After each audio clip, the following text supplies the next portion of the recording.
সুপ্রিয় দর্শক, স্বাগত সবাইকে প্রতি রাতের নিয়মিত টক শো। এই সময় আমি জহিরুল আলম আপনাদের সঙ্গে আছি।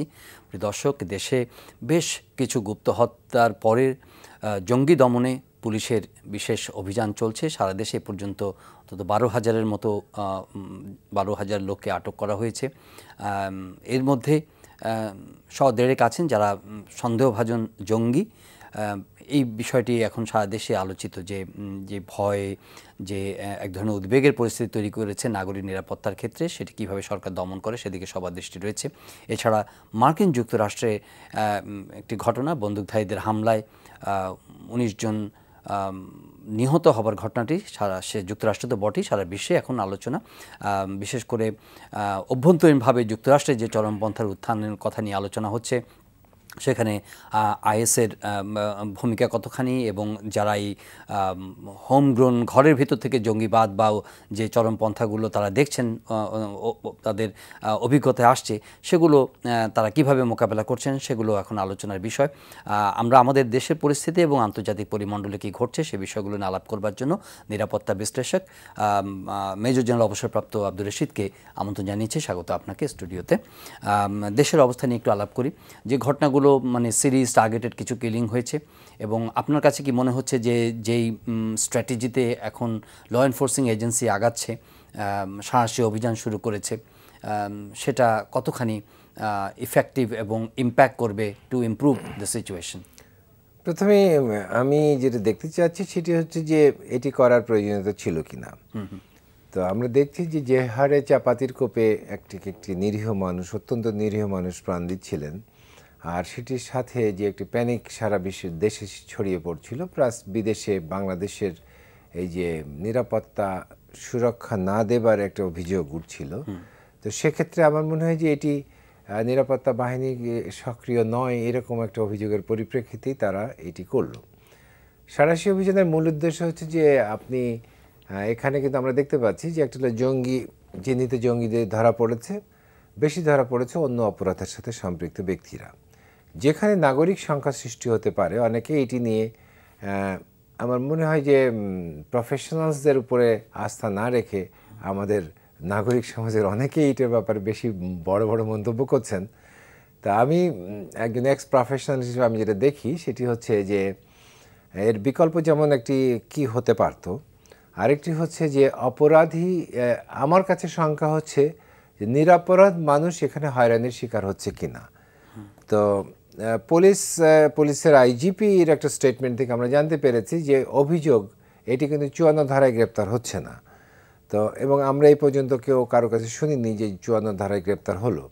তাহলে সুনির্দিষ্ট অভিযোগের ক্ষেত্রে যাদের বিরুদ্ধে মামলা আছে তাদেরকে আমরা অন্য ভাষায় বলি অপরাধী। তো এই অপরাধীরা যদি সাঁড়াশি অভিযানের মধ্যেই ধরা পড়লো বা সাঁড়াশি অভিযান ব্যতিরেকেই ধরা পড়লো, সেটি নিয়ে আমার মনে হয় না যে নাগরিক সমাজে এত উত্তেজনা ছড়িয়ে দেওয়ার কোনো কারণ আছে।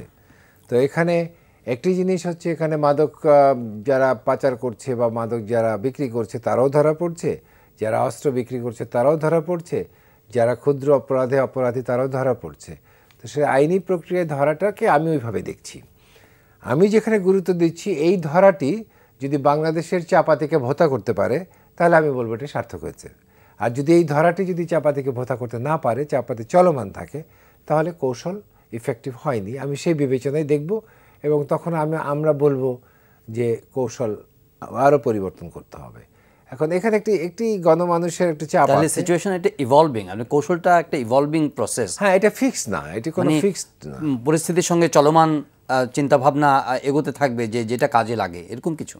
কৌশলই হচ্ছে সবসময় পরিবর্তনশীল। আপনার একটি বিশেষ পরিস্থিতির উপরে আপনি একটি কৌশল প্রয়োগ করেন, কারণ কাউন্টার টেরোরিজমের কৌশল তো একটি না। তো এরপরে যদি একটি ব্যর্থ হয় তাহলে আপনি আরেকটি কৌশল প্রয়োগ করবেন। এতদিন তো পুলিশ তো নিশ্চয়ই একটি কৌশল অনুসরণ করছিল, যে কৌশল অনুসরণের ক্ষেত্রে আমরা দেখলাম যে চাপাতি বা এই ধরনের গুপ্ত হত্যা হচ্ছে না, সেটি ক্রমান্বয়ে বাড়ছে। তো তখন এই সাঁড়াশি অভিযানের দ্বিতীয় কৌশল তারা প্রয়োগ করলো। তো এটি আবার শেষ কৌশল না, এরপরে আরও অনেক কৌশল আছে।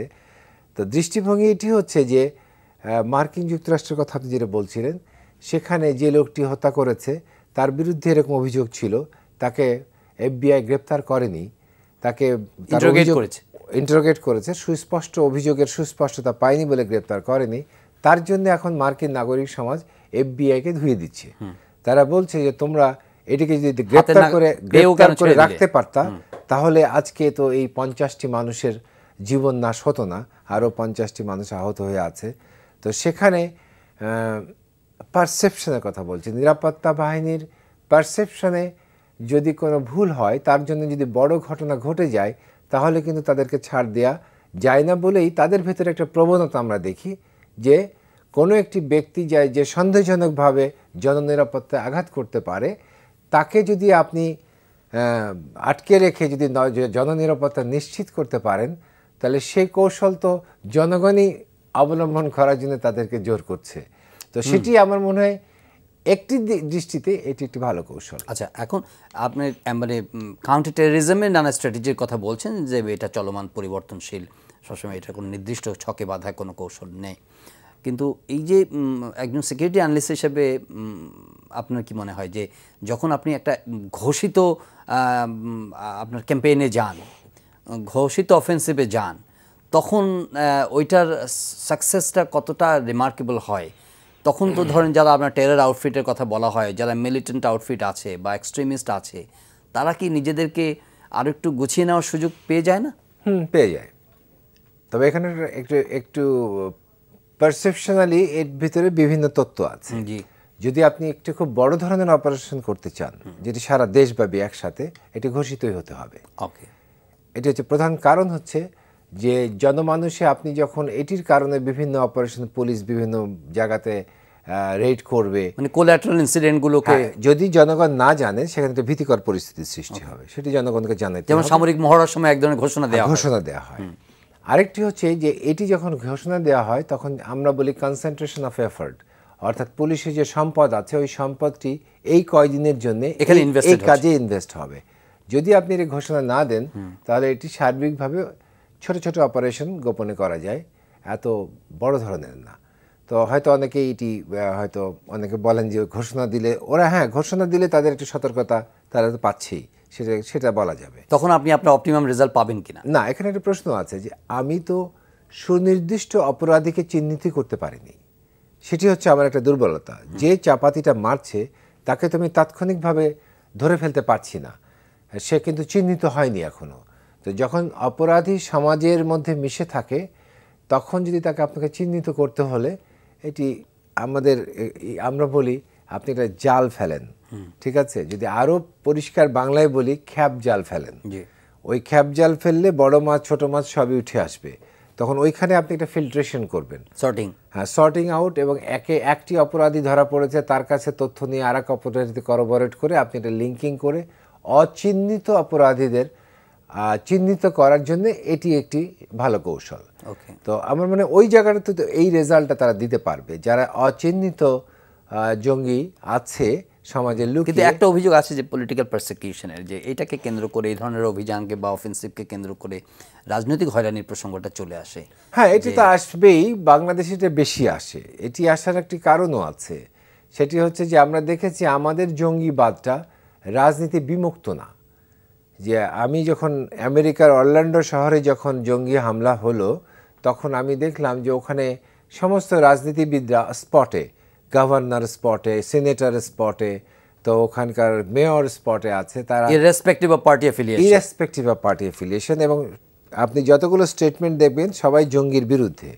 কিন্তু বাংলাদেশের জঙ্গির চরিত্রের ভেতরে আমরা যেটা দেখতে পাই সেটি হচ্ছে যে তাদের কোনো না কোনো রাজনৈতিক কালার আছে। তো তারা কোনো কোনো রাজনৈতিক দলের সদস্য, কোনো দলের বেশি সদস্য ওখানে কাজ করছে, এবং তারা এই রাজনৈতিক পরিচয়টাকে একটি আপনি বলতে পারেন একটা আবরণ হিসাবে ব্যবহার করছে, ছত্রছায়া। এবং এই জঙ্গিবাদের সাথে, বাংলাদেশের জঙ্গিবাদের সাথে যে রাজনৈতিক ছত্রছায়া একটি আছে, আরেকটি হচ্ছে যে এই জঙ্গিদের ধরা পড়ার পরে আমার কাছে মনে হয় যে সুপরিকল্পিতভাবে এদের গণতান্ত্রিক সুরক্ষার যতগুলো ব্যবস্থা আছে সেটা নিশ্চিত করা হয়, যার ফলে এদের বিচার আচারে দেখা যায় অনেকেই ছাড়া পেয়ে যায়, ঘন ঘন জামিন পায়, আবার হত্যা করে, এই প্রবণতাটা আমরা দেখছি। তো সেখানে আপনি যখন জঙ্গিকে অ্যারেস্ট করবেন তো সেখানে তার তো একটা রাজনৈতিক পরিচয় যখন উঠে আসবে, তখন তো এই পারসিকিউশনের অভিযোগ আপনি করতেই পারেন।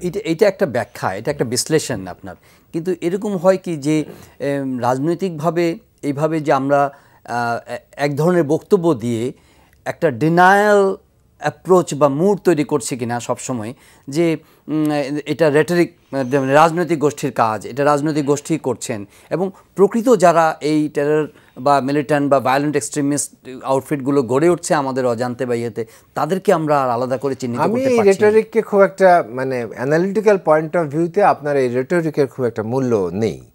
তো এখন হচ্ছে এটি আমি যদি আবার ওই অরল্যান্ডোর ব্যাপারে কম্পেয়ার করি, যে ডোনাল্ড ট্রাম্প বলেছে আমি মুসলিমদের নিষিদ্ধ করে দেবো, ঠিক আছে, একটা রেটরিক। ওকে, তো এটি তো হচ্ছে একটি গ্রহণযোগ্য রেটরিক হলো না, মানে যেটি সমালোচনার সম্মুখীন হচ্ছে। তো এটি আমাদের এখানে রাজনৈতিক দলের, মানে এটা খুব একটা দোষণীয় নয়। আমি বলছি যে রাজনৈতিক দলের সম্পৃক্ততা টেরোরিজমের সম্পর্কে সুস্পষ্ট। বাংলাদেশে জামাতে ইসলাম এই সাথে তাকে বলা হয় mother organization of all terrorist outfit in Bangladesh. তো এটার পেছনে অনেক সাক্ষ্য সাবুত আছে, এবং টেরোরিস্টের যে এখনকার যেটা জেএমবি রিঅর্গানাইজেশন করার ক্ষেত্রে তখন আমরা দেখেছি যে এটির পেছনে সবচেয়ে বেশি যারা প্রচেষ্টা চালাচ্ছে সেটি হচ্ছে ইসলামী ছাত্র শিবির, যদি দেশব্যাপী তাদের সংগঠন আছে। এখন তারা হচ্ছে জেএমবি যে ভেঙে গিয়েছিল সেই ভাঙা টুকরো টুকরো অংশগুলোকে রিঅর্গানাইজ করার এই দায়িত্বে হচ্ছে যে ইসলামিক ছাত্র শিবির লিডারশিপরা এটা পালন করছে। কিন্তু ওভারঅল সারা বিশ্ব জুড়ে এখন যে কথাটা বলা হচ্ছে যে এটার একটা হোল অফ সোসাইটি একটা অ্যাপ্রোচ দরকার, একটা ইনক্লুসিভনেস দরকার। কিন্তু আমাদের রাজনীতিতে তো এক ধরনের একটা ডিভিজিভ সিচুয়েশন আছে, এবং সেটার নানা ব্যাখ্যা বিশ্লেষণ আছে। আপনার কি মনে হয় যে এই ধরনের একটা ডিভাইজিভ সোসাইটিতে এই ধরনের একটা ক্রিটিক্যাল, চ্যালেঞ্জিং, প্রেসিং ক্রাইসিসকে মোকাবেলা করা সম্ভব হবে বর্তমান রাজনৈতিক বাস্তবতায়? আপনি ঠিক বলেছেন, শঙ্কা আছে। তবে অপশন কি? যদি সোসাইটি ডিভাইডেড থাকে, ডিভাইসিভ সোসাইটিতে, তা আপনাকে তো মানুষকে নিরাপত্তা দিতে হবে। দিতে হলে তা আপনাকে একটা কৌশল নিতে হবে। তো সেই কৌশলটা আমি আশা করব যে এইটি যদি রাজনৈতিক দলগুলো যারা জঙ্গি এদের বিরুদ্ধে তাদের নিজস্ব অবস্থানকে সুস্পষ্ট করে, এবং সব দলই জঙ্গির বিরুদ্ধে অবস্থান নেয়, সেটি হচ্ছে আমাদের জনগণের পক্ষ থেকে কাম্য।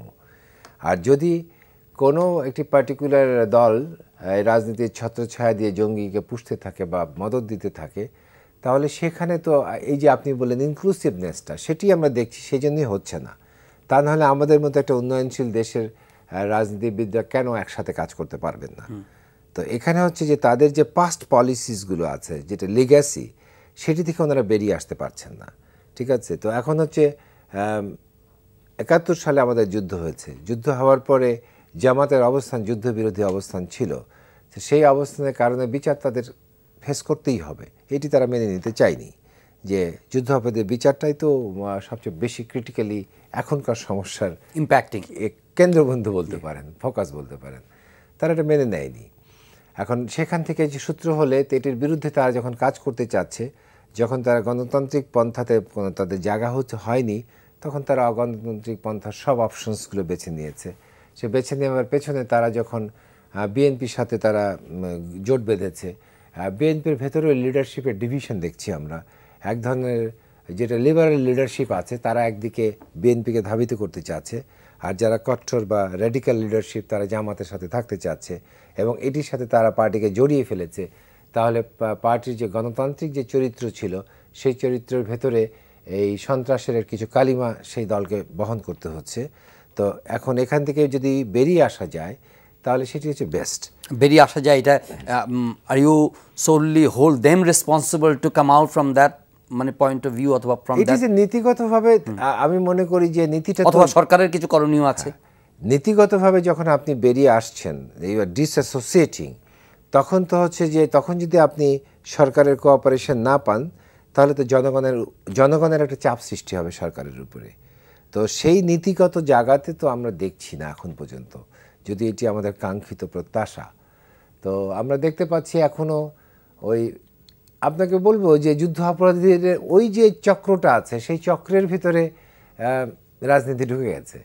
তো সেই চক্রের ভিতরে ঢুকে ওই চক্রের কিন্তু শুরু থেকেই সবসময় ছিল এই যে ধ্বংসাত্মক একটা রাজনৈতিক স্ট্র্যাটেজি। তো তখন এই যে আমাদের যারা বুদ্ধিজীবী আছে তাদের হত্যা করার পেছনে তো কোনো কারণ খুঁজে পাওয়া যায় না। এই ধ্বংসাত্মক হত্যার রাজনীতি সেখান থেকে এসেছে। তো সেটি তো ছেড়ে যাওয়া, সেটি এখনও শেষ হয়ে যায়নি, যার জন্য আমরা এখনও দেখছি শিক্ষক মারা যাচ্ছেন। তো আমরা এখনও দেখছি যে একজন স্বাধীনচেতা মানুষ তার মনোভাব প্রকাশ করার জন্য মারা যাচ্ছে। তো এই মুক্ত মনের চর্চা, একজন ধর্মচর্চা করতে গিয়ে মারা যাচ্ছেন। তো এটি তো কাম্য না। তো এখান থেকে বেরিয়ে আসতে হলে যদি সেই রাজনীতিতে আমি দুভাবে দেখি, একটা হচ্ছে নীতিগতভাবে দেখি, আরেকটি হচ্ছে আমরা কিন্তু কর্মী বা সমর্থকের কাছে গিয়েও তার মনোভাবটা দেখি যে how he understands about that his political parties perception. সেখানে কিন্তু একটা ধ্বংসাত্মক ভাব আমি এখনো দেখছি। একটি লোক মারা গেলে, একজন সংখ্যালঘু পুরোহিত মারা গেলে কিছু লোক উৎফুল্লতা প্রকাশ করছে। এটি আমেরিকাও তো করেছে, যে এই ঘটনার পরে তাদেরকে আইএস সমর্থক হিসাবে যদিও সংখ্যা কম। আচ্ছা, এই যে ভ্যারিয়েশন, আমি যখন পলিটিক্যাল পার্টির পলিসি হিসেবে বলছি যে আমি I am not associated with terrorism, আমি তখন গ্রাউন্ডের তার কর্মীটার কাছে যাব, ওখানে গিয়ে দেখব তার পারসেপশনটা কি এটি পৌঁছেছে কিনা। যদি না পৌঁছায় তাহলে এখানে একটা গ্যাপ বা ব্রেক আছে। সেই ব্রেকগুলো কিন্তু সরলীকরণ রাজনীতির দৃষ্টিতে নেই। আচ্ছা, আমরা যুক্তরাষ্ট্রের প্রসঙ্গে একটু যেতে চাই। তার আগে আরেকটি প্রশ্ন, সেটা হলো যে ধর্মহীনতার কারণে বা ধর্মকে অবমাননা করার কারণে নানা ধরনের আক্রমণ হয়ে থাকতে পারে বলে কোনো কোনো জঙ্গি গোষ্ঠীর পক্ষ থেকে সেরকম একটা মানে ধারণা আমরা পেয়েছি। কিন্তু কিছু ধর্মীয় গুরু যারা ধর্মীয় যাজক অনুসারী, তারা কেন হত্যার শিকার হচ্ছেন?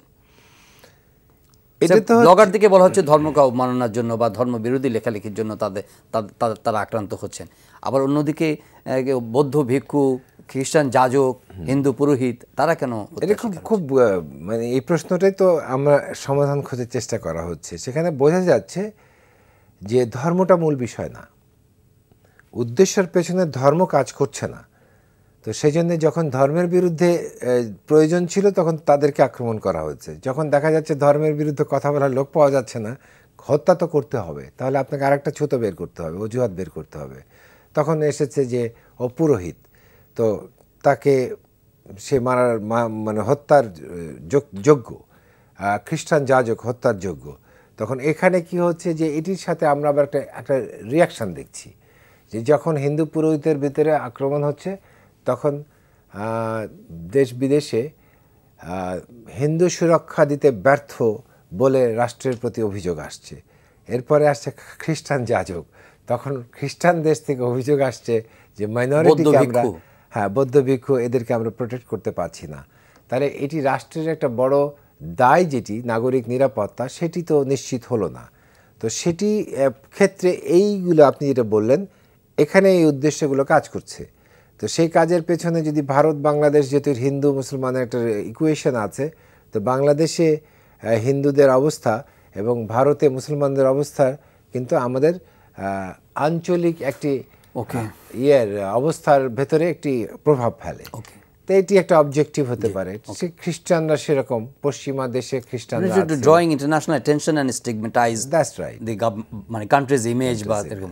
একটু যুক্তরাষ্ট্রের প্রসঙ্গে যে আমাদের সময় শেষ হয়ে গেছে ভাই, দেশের কথা আলাপ করতে করতে, ওবামা বলছেন যে, অনেকে বলছেন যে এটা আইএসের প্রতি তার এলিজিয়েন্স, সেটা ছিল 9/11 ফোন করে সে বলেছে। কিন্তু এটা আলোচিত হয়েছে যে না, তার হয়তো আনুগত্য ছিল। কিন্তু ওবামা বলছেন যে না, এটা হোম গ্রোন এক্সট্রিমিজম হতে পারে, ওবামা আইএসের সঙ্গে সরাসরি সম্পৃক্ততা নেই। কিন্তু এই বাস্তবতা তো অস্বীকার করা যাচ্ছে না যে যুক্তরাষ্ট্র তার নিজের দেশের ভেতরেই এই চরমপন্থার এমার্জেন্সটা এখন দেখতে পাচ্ছে এবং সেটার একটা ভয়ানক বহিঃপ্রকাশও ঘটছে। নিঃসন্দেহে। এখন এটি ঠিক দেখেন, বাংলাদেশের একটি অনুরূপ অবস্থা আমেরিকাতে এখন বিরাজ করছে। আমাদের এখানে আইএস আছে কি নেই এই বিতর্কে সরকার বলেছে যে আইএস নেই। ঠিক আমেরিকার বারাক ওবামার স্টেটমেন্টটা কিন্তু ঠিক একই অনুরূপ, যেটি হোম গ্রোন টেরোরিজম। এখানে আইএসের সাথে বিদেশের সাথে কোনো যোগাযোগের কোনো এখনো পর্যন্ত কোনো আলামত পাওয়া যায় এফবিআই পায়নি, তারা নিশ্চিত সেটি হোম গ্রোন, মানে দেশে গজানো জঙ্গি। তো কেন তারা স্বীকার করতে চাচ্ছে না?